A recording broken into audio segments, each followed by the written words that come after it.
Filipenses 2, de 19 ao verso 24. Todos encontraram? Amém?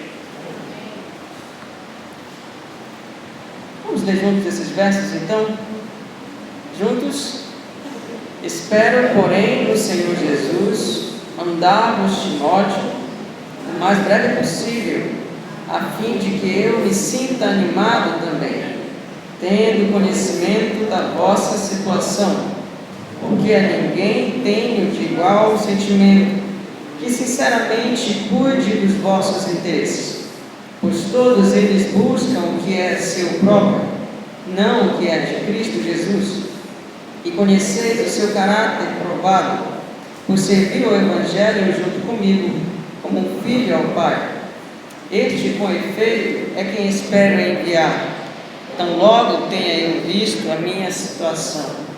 E estou persuadido no Senhor, de que também eu mesmo brevemente irei. Amém? Vamos orar. Pai, nós pedimos que o Senhor nos acompanhe mais uma vez no estudo da Tua Palavra e nos ajude a compreender, Senhor, as verdades nela contidas, a fim de que cresçamos. Senhor, a Tua vontade é mais importante do que a nossa. Então fala conosco, convence-nos, Senhor, dos nossos erros, corrige, Senhor, nosso caráter, que possamos sair revigorados, transformados por ela. Pela misericórdia do Senhor, nos faça ouvir a Tua voz. Abre os nossos ouvidos e abre o nosso coração também. Em nome de Jesus. Amém. Como disse, nós já estamos há algum tempo meditando na carta de Paulo aos Filipenses, e nós vamos texto após texto estudando essa carta. E depois de Paulo ter falado muitas coisas em relação à salvação, ele falou sobre desenvolver a nossa salvação com temor e tremor, e nós devemos fazer isso sem murmurar. Quem não veio domingo passado perdeu um grande puxão de orelha de Paulo na gente. Não murmureis. Eu falei muito sobre isso. Murmurar nada mais é do que desconfiar da soberania e da bondade do Senhor. Nós falamos sobre isso ontem, mas agora Paulo para de falar sobre essa questão de desenvolver a salvação. E ele começa a traçar um perfil de uma pessoa que está servindo no ministério junto com ele. Há quem diga que essa parte da carta teve um corte. É como se Paulo tivesse escrevido uma carta, perdeu-se uma parte e agora encontraram a outra parte e juntaram com essa. Há quem diga que Paulo escreveu isso até tarde da noite, até o verso 18. Quando foi no outro dia, 2 dias depois, ele lembrou: vou colocar alguma coisa agora para falar sobre ministério, sobre ministros, sobre servos, e resolveu colocar a fala em relação a Timóteo. Mas o interessante disso é que nós estamos diante de um texto cuja a importância é muito grande.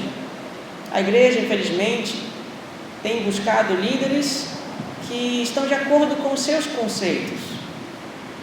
Querendo ou não, todos nós temos perfis de líderes na nossa mente. Alguns gostam de líderes sorridentes, que nem eu. Gosto de dar um sorriso. Qualquer coisa eu estou sorrindo, né?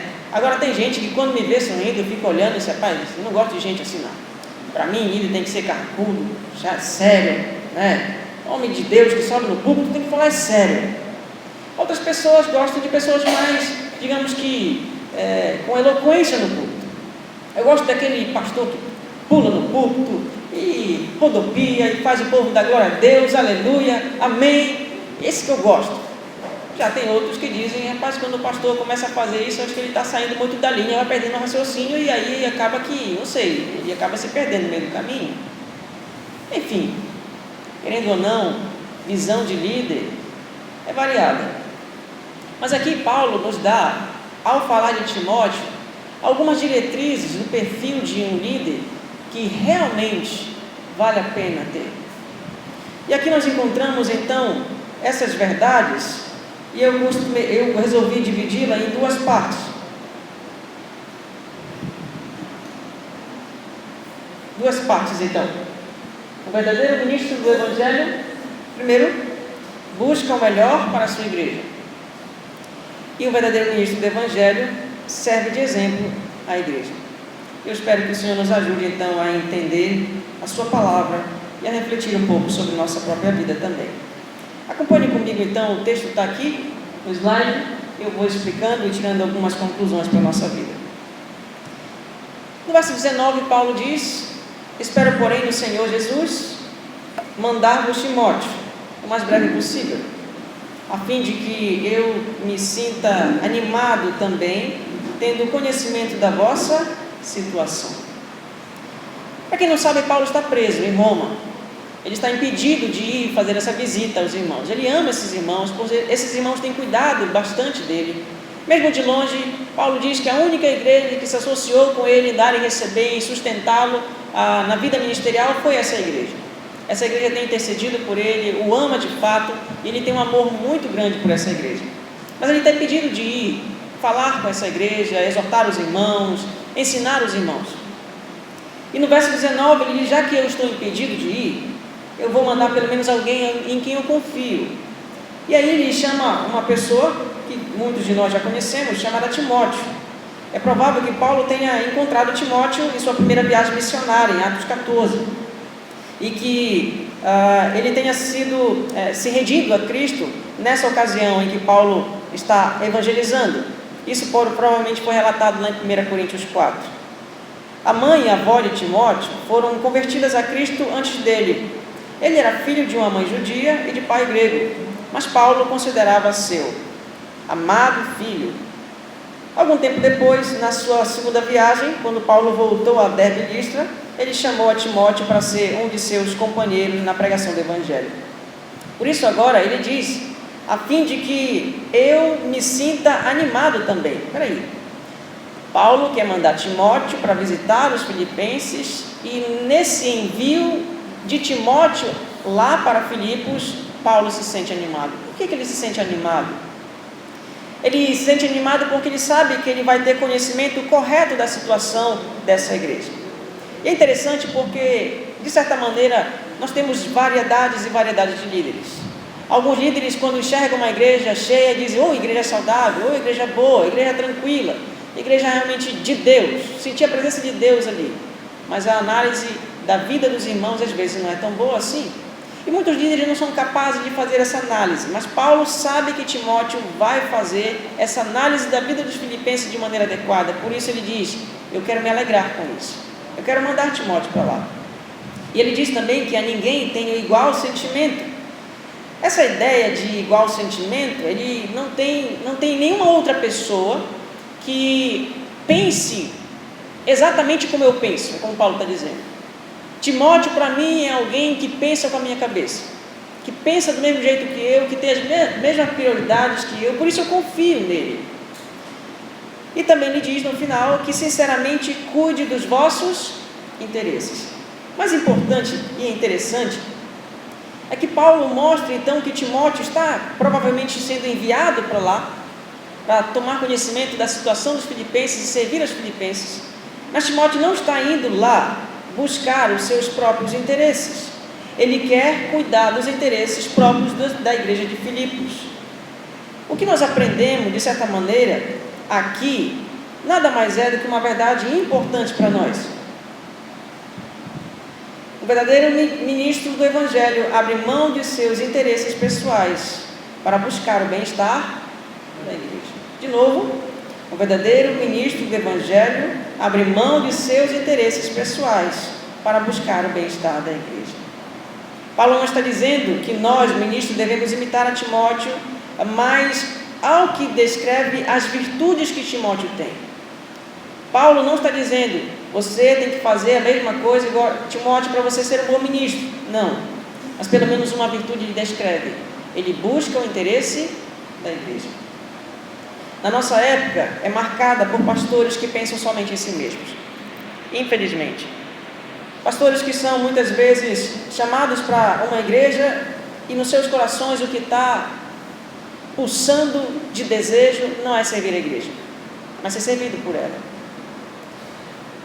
Nunca na história da igreja tantos escândalos em relação a pastores, ministros e pregadores do Evangelho têm surgido.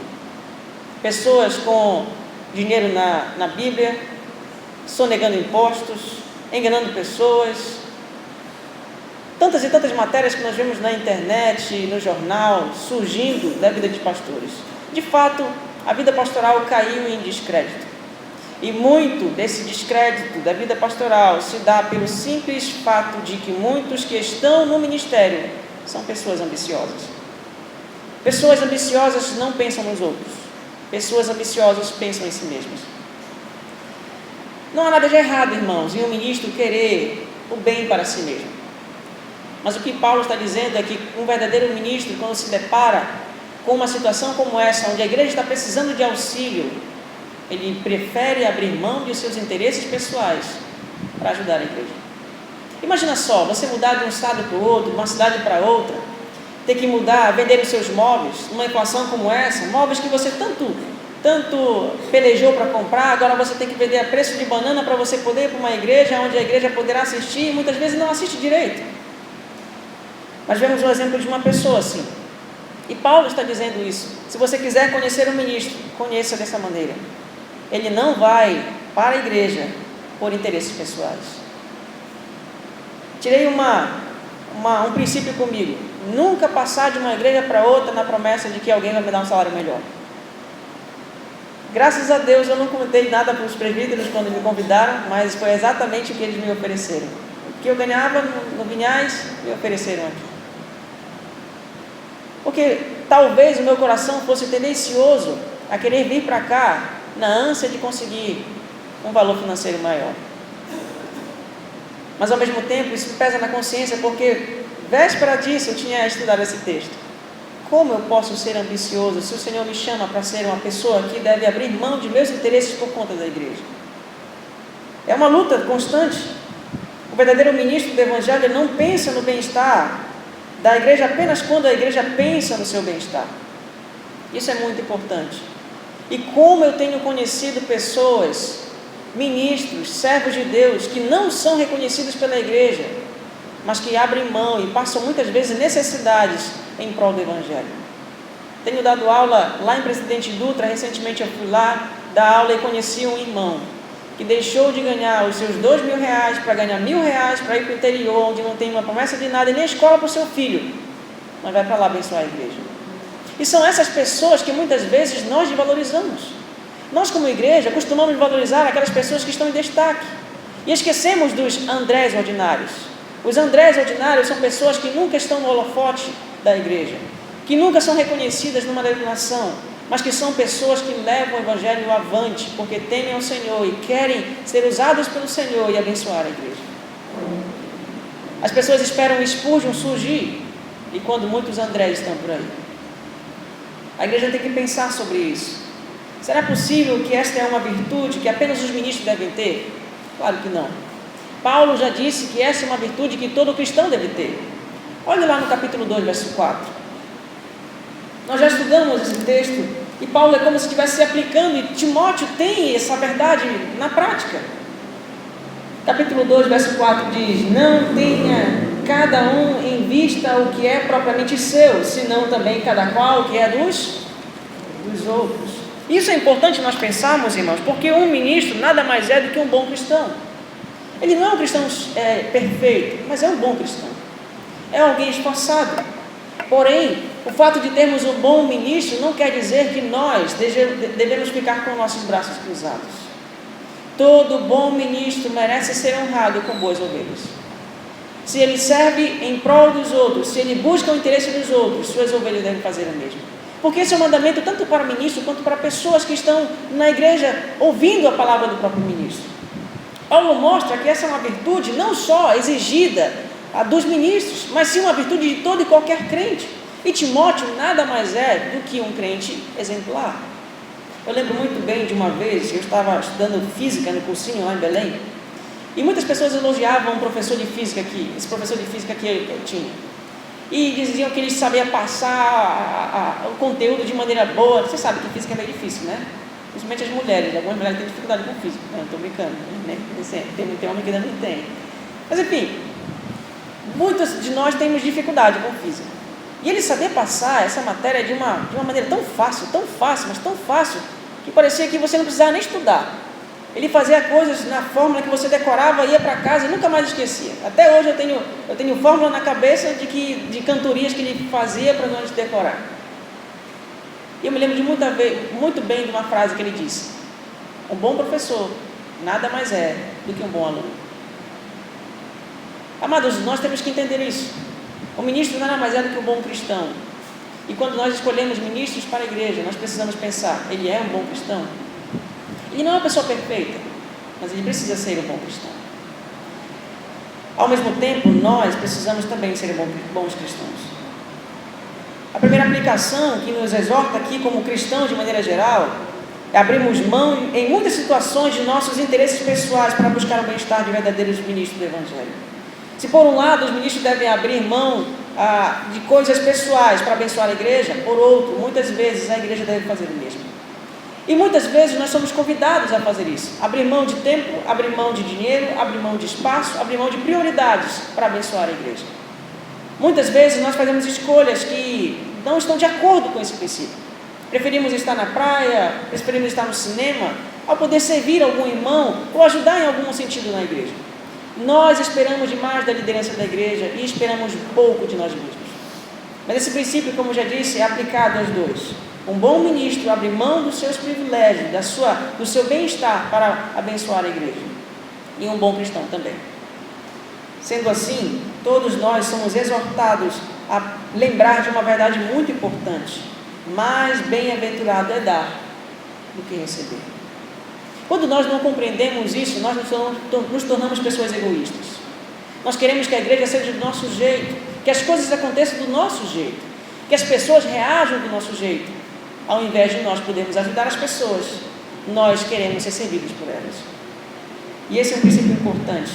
O bem-estar de nossos irmãos está aqui, na sua mão. E a pergunta que eu faço para mim e para você: você busca o bem-estar deles?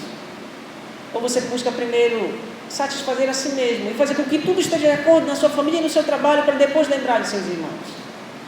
Hoje nós falamos sobre isso pela manhã, sobre uma virtude de ministros também, numa escola com o presbítero Rodrigo.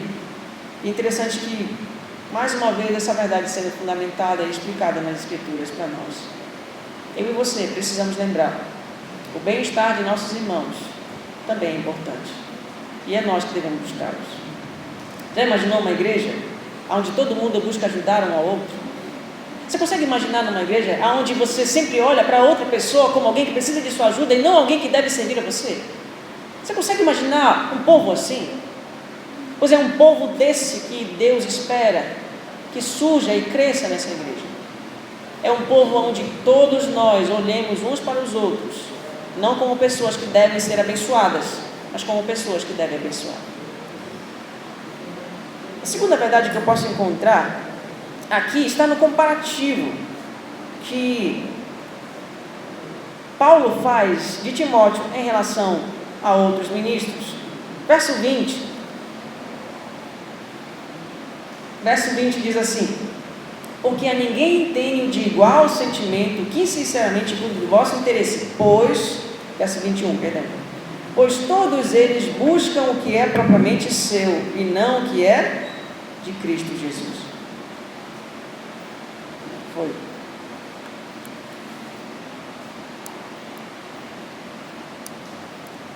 Agora foi.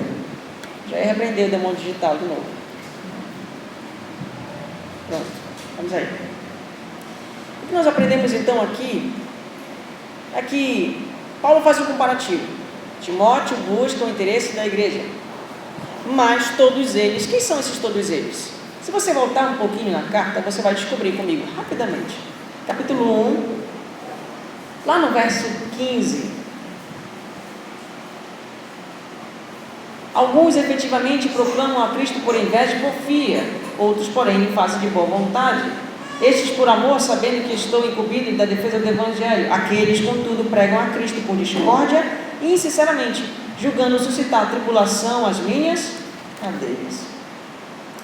Paulo está contrastando Timóteo com esse tipo de ministro. Pessoas que estão pregando o Evangelho, mas que estão buscando os seus próprios interesses, e aqui o contraste é não o interesse de Cristo, ou não a vontade de Cristo, ou não o que é de Cristo. Havia centenas de cristãos em Roma. Paulo saúda 26 pelo nome em Romanos 16. No entanto, nenhum deles pode ter demonstrado tão disposto a servir a igreja quanto Timóteo. Paulo lamenta a atitude egocêntrica, sem amor desses líderes e irmãos. Embora o evangelho estivesse sendo proclamado por inúmeros homens em Roma, muitas vezes foi pregado por motivos errados. Paulo diz que motivos eram esses: inveja, porfia, ambição egoísta e motivos impuros. O que vemos aqui é que, apesar da presença de Paulo, muitos pregadores daquela época tornavam-se mundanos e egoístas. Eles não eram apóstatas ou heréticos, mas obviamente havia deixado o seu primeiro amor por Cristo e tornado-se autocentrados. Seus interesses principais agora já não eram os de Cristo Jesus, mas o do seu próprio. Eles foram exemplificados por Demas. Você lembra de Demas? Um colega de trabalho confiável de Paulo em Roma, citado em Colossenses capítulo 4, verso 14, e Filemão capítulo 1, verso 24. Que posteriormente acabou abandonando o apóstolo Paulo. E Paulo diz: por amor às coisas do mundo. Isso nos leva a mais um princípio. O verdadeiro ministro do evangelho abre mão de seus interesses pessoais para declarar qual a vontade de Cristo à igreja. A vontade de Cristo é mais importante para a igreja. A exaltação de Cristo é mais importante para a igreja. E deixa eu contar isso para vocês. Fui uma vez a um culto de uma igreja em que cantaram 20 músicas. Sem brincadeira nenhuma, 20 músicas. Além, lógico, dos testemunhos embutidos por lá. O culto demorou mais ou menos umas 2h30. Quando chegou no final, o pastor pegou, subiu o púlpito e eu disse: agora ele vai pregar. Ele leu 2 versos de 1 João e encerrou o culto. Qual o problema disso? Tudo está errado. Aonde não há escritura, aonde o povo não conhece a vontade de Cristo, o povo se perde. E muitas vezes nós preferimos louvores, coisas boas, bênçãos e êxtase, ou coisas emotivas, sensacionais. E quando chega na palavra, a primeira coisa que faz, dá vontade de ir no banheiro, dá vontade de beber água, dá vontade de fazer qualquer coisa, conversar com quem está do teu lado, pegar o telefone, mexer no WhatsApp, olhar Facebook, coisa parecida. Muitas vezes, muitos ministros têm abandonado a Escritura e isso tem causado um desinteresse da igreja pela palavra. Paulo diz que alguns pregam por inveja e porfia. E eu já disse para vocês, e repito, muitas vezes eu já me peguei estudando a Escritura, tentando porfiar com alguém. E quando isso acontece, a primeira coisa que eu faço é dizer: Senhor, tenha misericórdia de mim, tenha misericórdia de mim, tenha misericórdia de mim. Muitas vezes a ambição que nós temos não é a glória de Cristo, mas a nossa. E esse é o problema aqui. Os ministros atuais, tanto quanto na época de Paulo, buscam prosperidade ministerial e não a vontade de Cristo. Muitos ministros buscam tanto mais a poder sobre a igreja e não a vontade de Cristo. Outros ministros buscam cada vez mais a fama ministerial e não a vontade de Cristo. E todas as vezes que ministros se entregam nisso, eles caem. É impossível que um ministro que não tenha o seu coração no Senhor permaneça de pé. Impossível. Se ele não cair na vista de todos, ele cairá na vista do Senhor. Muitas vezes a gente acha que a ambição é coisa errada. Não é. Depende do foco dela. O que nós vemos aqui é que muitas pessoas que estão envolvidas com o ministério acabam caindo em ambições que não são a glória de Cristo. E todas as vezes que nós perdemos Cristo de foco, nós perdemos o ministério. Nós temos que lembrar de uma frase de Charles Spurgeon: Deus não nos chamou para fazermos sucesso. Deus nos chamou para sermos fiéis. O problema, irmãos, é que essa aplicação não serve só para mim. Não serve só para presbíteros. Serve para você também. Você já se pegou alguma vez fazendo alguma coisa na igreja, disputando com alguém? Como tem na igreja pessoas que fazem coisas humildes, atividades corriqueiras, normais, mas cuja ambição é querer ser vistos pela igreja. Como tem pessoas que querem receber um cargo na igreja, que muitas vezes a sua ambição é o título, não é o serviço. Quantas e quantas vezes nós não conseguimos perceber pessoas fazendo horário político na igreja, a fim de serem eleitos por um, por outro, para poderem chegar em um cargo e não querer servir, não amar as pessoas. Chega no cargo, mas se perde. Nós corremos esse risco, nós pastores, presbíteros também, diáconos também, e membros também. Quantas e quantas vezes nos meus 15 anos eu gostava de tocar teclado para ser visto pelas pessoas?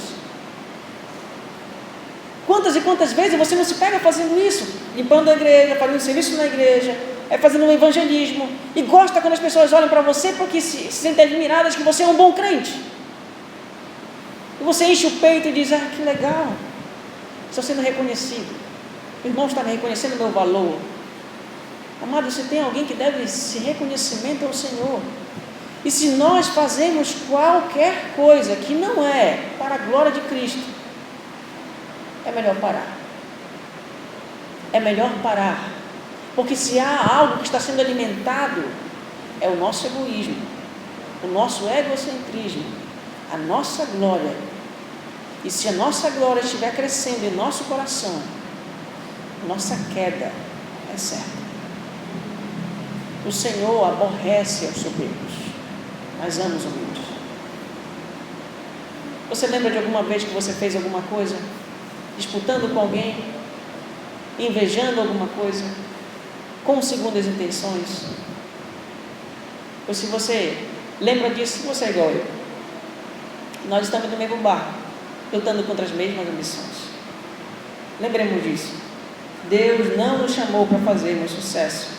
Deus nos chamou para sermos fiéis. A segunda parte dessa mensagem está no verso 22. Ele diz assim: e conheceis o seu caráter como? Provado. Quando Paulo usa essa palavra provado, ele está usando uma ideia de uma expressão que era usada no teste de metais naquela época. Lembra que na aula de química, que nós tínhamos na aula de química, o professor de química levava a gente para o laboratório, né? Aí jogavam os produtos assim, faziam o teste, todo mundo fazia igual. Quando alguém fazia a quantidade errada, o negócio dava errado. É lógico, né? Ou seja, não passou no teste. Essa palavra que Paulo está usando, conheceis o seu caráter testado, provado. Vocês verificaram o seu caráter. Em outras palavras, Paulo está dizendo que os filipenses já conheciam Timóteo e já sabiam quem ele era, e já sabiam do bom testemunho de crente que ele estava dando. Ele era alguém que já tinha sido experimentado no convívio com a igreja. E esse é um ponto importante, porque Paulo instrui em 1 Timóteo 3,10 que os diáconos também devem ser testados primeiramente para ver se eles são irrepreensíveis. A mesma coisa os presbíteros também. Alguém que deve ser irrepreensível. Quando Paulo recomenda a Tito para estabelecer presbíteros, ele diz, olha, escolha pessoas que são irrepreensíveis na família, irrepreensíveis no bom testemunho, irrepreensíveis no domínio da palavra. Pessoas testadas. Nesse sentido, então, Paulo está mostrando que Timóteo era alguém que já era conhecido pela igreja e a igreja não tinha o que falar dele. 2 Timóteo, capítulo 3, verso 14, Paulo diz assim: continuar nas coisas que você aprendeu e convicção, sabendo de quem o aprendeste. Prega a palavra, insta a tempo e fora de tempo, admoesta, repreende, exorta com muita paciência e instrução. Sede sóbrio em tudo, sofre as aflições, faze a obra de um evangelista, cumpre cabalmente o seu ministério. Além de Timóteo ser alguém irrepreensível no seu caráter, Paulo também dá credibilidade a Timóteo de que ele é irrepreensível também em sua doutrina. Ele guarda o bom depósito, ele persevera na Escritura, ele é um guardião da Escritura. Em outras palavras, também nós podemos aprender mais uma coisa. O verdadeiro ministro do Evangelho serve de exemplo à sua igreja, dando um bom testemunho. Quantos ministros hoje seguem o padrão estabelecido pela palavra? Você já conseguiu se perguntar? Quantos pastores servem de padrão para suas ovelhas? Quantas ovelhas buscam na Escritura recomendações para ter um padrão de pastor? Você consegue parar para pensar? Quantas igrejas não preferem primeiramente olhar para a vida do pastor para ver se ele é marido de uma só mulher, se ele educa bem seus filhos, se ele tem um bom testemunho e se ele ama a Escritura antes de convidá-lo para a igreja? Quantas e quantas igrejas muitas vezes não avaliam o pastor por um sermão que ele vem pregar num domingo à noite e dizem: esse será um bom pastor, mas não conhece nada da sua vida. Eu digo isso porque é perigoso, porque a igreja deve sim ter recomendações do pastor. A igreja deve sim recomendá-lo para qualquer outra igreja que for. Todo pastor deveria, de certa maneira, ao sair de uma igreja, ter uma boa reputação. Se não teve uma boa reputação, se não teve um bom ministério, se não teve, digamos que eu vou chamar de um bom desempenho, não no sentido de crescimento, mas um bom desempenho no sentido de dar um bom testemunho, não poderia assumir uma outra igreja.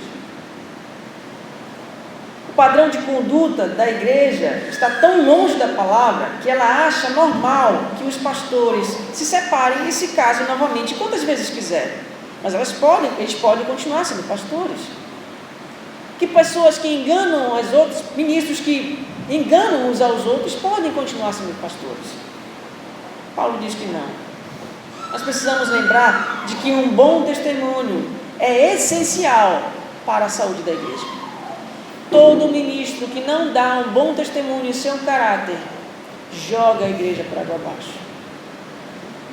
Inúmeras vezes nós podemos encontrar isso. Ferireis o pastor e as ovelhas ficarão dispersas.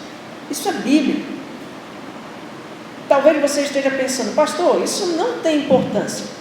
O que é importante é se ele tem um coração com Deus ou não. Mas eu lhe pergunto: o que determina se um ministro tem um coração com Deus ou não? Eu posso lhe responder: ele busca conhecer a palavra, obedecer a palavra, para que também servir de exemplo para a igreja, a fim de que a igreja viva a palavra. Ele não é perfeito, mas deve ser um homem honrado, a fim de que os cristãos possam vê-lo e segui-lo. Hernando Dias Lopes diz o seguinte: não podemos divorciar o que Deus uniu, teologia e ética, doutrina e vida. Todo ministro deve, antes de ser visto como bom pregador, ser visto como bom cristão. Se não for um bom cristão, não convide-o para pregar. Não interessa se ele tem bacharel, mestrado ou doutorado. Se ele não tem um bom testemunho, se ele não ama o rebanho, não convide para pregar. Não é esse tipo de gente que Deus espera que esteja na frente do púlpito pregando a Escritura. Ao mesmo tempo também, esse não é o tipo de virtude que nós esperamos somente dos ministros. Quantas e quantas vezes nós nos deparamos com cristãos que se chamam cristãos, que se acham cristãos e que não dão um bom testemunho da sociedade. Quando nós vamos conversar com seus vizinhos, um vizinho desses cristãos, nós percebemos que o vizinho tem uma certa repreensão, uma certa antipatia com eles. Muitos vizinhos nem sabem que eles são crentes. Por quê? Como ser uma luz e não alumiar do lado de casa? Como ser uma luz? Como ser um bom crente? Como ser uma pessoa educada, que serve ao Senhor, que teme ao Senhor e que não é conhecida pelas pessoas que estão mais próximas? Como ser um bom cristão, cujo trabalho, as pessoas que estão no trabalho, não podem olhar para você como alguém que dá um testemunho exemplar? Como nós podemos nos chamar de cristãos se a pessoa que está do nosso lado, no trabalho, todos os dias, não consegue nos chamar de crentes? Paulo nos chama a recomendação de que essa é uma virtude não só de ministros, mas também de cristãos crentes, e não de cristãos falsos. Um bom testemunho é essencial para a pregação. Por mais que o pastor possa chegar ao seu vizinho e evangelizá-lo, na hora que você não estiver dando bom testemunho, o evangelismo vai por água abaixo por causa do seu mau testemunho. O mundo tem contato, prioritariamente, não é com a nossa mensagem, o mundo tem contato com a nossa conduta. Sem uma boa conduta, não há um evangelismo efetivo. Por isso Paulo mostra que é necessário que o ministro tenha um bom caráter para ser um bom pregador. Do mesmo jeito, um cristão deve ter um bom caráter para poder ser um bom evangelista. É impossível dissociar as duas coisas, irmãos. Por isso eu pergunto muitas vezes para nós mesmos: no seu trabalho, você dá um bom testemunho? Você é paciente? Você fala mal dos outros? Alguém que convive com você não consegue ficar 5 minutos sem que você fale mal de um empregado, de um colega de trabalho ou coisa parecida? Alguém que está do seu lado consegue ver você como uma pessoa honesta? Alguém que está do seu lado sabe que você é alguém temente a Deus, que faz suas orações na hora da refeição, não para se exibir, mas porque tem um coração grato àquele que providenciou para você o necessário para todos os dias? Alguém que está do seu lado sabe que você é alguém confiável, e quando ele estiver passando por dificuldades e tribulações, e estiver desesperado, você será alguém confiável no qual ele poderá compartilhar algo de sua vida? Quem você é? Pois o Senhor espera que nós sejamos bons cristãos, e qualquer pessoa que esteja ao nosso redor já tenha testado, provado e analisado: esse é de fato um crente. Segundo, em relação a essa parte, nós vemos Paulo dizendo: ele serviu ao Evangelho junto comigo como um filho ao Pai. Paulo colocou Timóteo em sua equipe no mesmo dia em que o rapaz se converteu. O apóstolo é sábio demais para cometer esse erro. Paulo não fez isso. Você já percebeu que muitas vezes nós fazemos isso? A pessoa se converteu, você coloca ela para pregar. Ela se converteu e você já coloca ela para tomar conta de um grupo familiar, do grupo pequeno, de qualquer outro ministério da igreja. Eu conheci um pastor que disse para mim, me aconselhando, disse: olha, se você quiser fazer a sua igreja encher, na hora que o visitante chegar, que você ouvir que ele é crente, dê um cargo para ele. Dê um cargo para ele que ele fica na sua igreja, e você vai pensando nos outros, porque ele já está amarrado. Que conselho? Que conselho? Algumas pessoas pensam que na igreja presbiteriana qualquer pessoa pode chegar e ser líder. Não pode. Por que não? Porque nós precisamos testar o seu caráter. A igreja não é um local onde pessoas ficam transitando o tempo todo. A igreja é um local de pessoas que são avaliadas pelo conselho da igreja, pela igreja como um todo, são testadas, dão um bom testemunho, então recebemos ela como membro. Todo mundo deve passar por isso. É lógico, tem pessoas que são mais rápidas, outras mais devagar. Tem pessoas que estão o tempo todo na igreja e são conhecidas logo pela igreja. Os irmãos logo admiram a assiduidade dos irmãos em estarem vindo à igreja, e outras não. Outras, por questões circunstanciais, de trabalho, de escola, faculdade, não têm esse mesmo desenvolvimento. Mas uma coisa é certa: precisamos avaliar e testar o caráter. Porém, também precisamos lembrar que todo cristão se dispõe ao serviço. E esse é o ponto que Paulo está destacando aqui. Um verdadeiro ministro do Evangelho serve de exemplo à sua igreja, cooperando com a pregação do Evangelho. Esse é o caso de Timóteo. Serviu comigo ao Evangelho. Todo crente deve servir no Evangelho, na pregação do Evangelho. Quanto mais os ministros. Lógico, nós precisamos entender que um bom ministro é uma pessoa que fala de Jesus para pessoas conhecidas, crentes ou não, membros de igreja ou não, mas que fala de Jesus e do Evangelho. Ao mesmo tempo, nós precisamos lembrar que essa não é somente uma função e missão dos ministros. Todo e qualquer cristão foi chamado para cooperar na pregação do Evangelho. E aí eu fico pensando: você consegue, nesse ano de 2018, que está passando, está findando, você consegue lembrar de alguém que você insistiu para vir à igreja e evangelizou essa pessoa? Irmãos, nós não fomos chamados para ficarmos de braços cruzados. Nós fomos chamados para servir. E uma das maneiras efetivas de servirmos na igreja e fora dela é pregando o Evangelho. Geralmente, quando chega o final do ano, nós costumamos fazer essa promessa, né? Esse ano de 2019 eu vou entrar na academia e perder 20 quilos. Bom, se eu perder 20 quilos, eu né? Não volto com os irmãos no ano 2019. Outras pessoas dizem, não, esse ano 2019 eu vou estudar, passar no concurso. Estudando para passar no concurso. Outras pessoas dizem, eu vou estudar, passar no vestibular. E se a fadiga no vestibular, esse ano 2019 vai, esse ano vai. Ou então a pessoa diz, esse ano eu vou conseguir um emprego melhor. Esse emprego que está arruinando com a minha vida, está me pagando pouco, ou a Dilma não ajudou, o Temer não ajudou, e talvez o Bolsonaro também não ajude. Então eu vou garantir meu futuro. Esse ano 2019 eu vou conseguir um bom emprego. A gente faz promessa, não faz? Virada de ano, geralmente. A gente só não dá os 3 pulinhos, né? Na zona. Mas aqui é uma promessa, um alvo que você pode atingir. Não comece no dia 1º, comece amanhã. Tente evangelizar 2 pessoas, só 2, durante o ano. Insista com elas. E só pare no ano 2020. Ore ao Senhor e peça a orientação dele. Senhor, me mostra quem são essas 2 pessoas, só 2.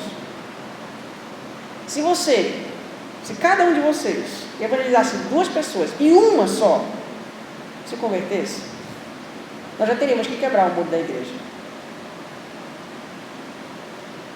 Essa é uma missão nossa, irmãos. Não é uma missão minha. Esse é um chamado nosso. Não é o meu chamado. Ministro do Evangelho não é a pessoa capacitada para evangelizar sozinha. Ministro do Evangelho é uma pessoa capacitada para ensinar você a evangelizar.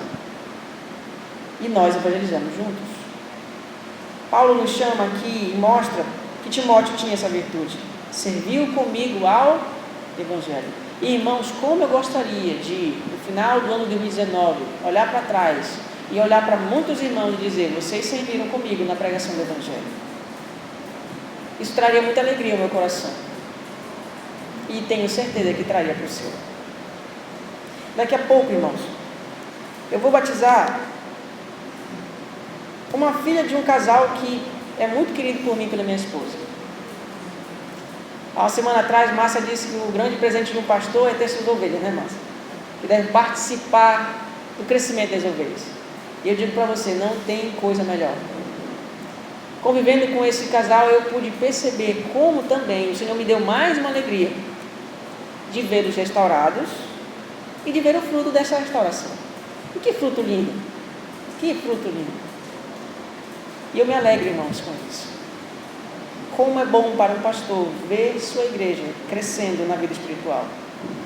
Não tem mais recompensa melhor. Por isso eu convido você, minha ovelha não. Vamos crescer no Evangelho juntos. Que o Senhor em Cristo nos abençoe. Vamos orar.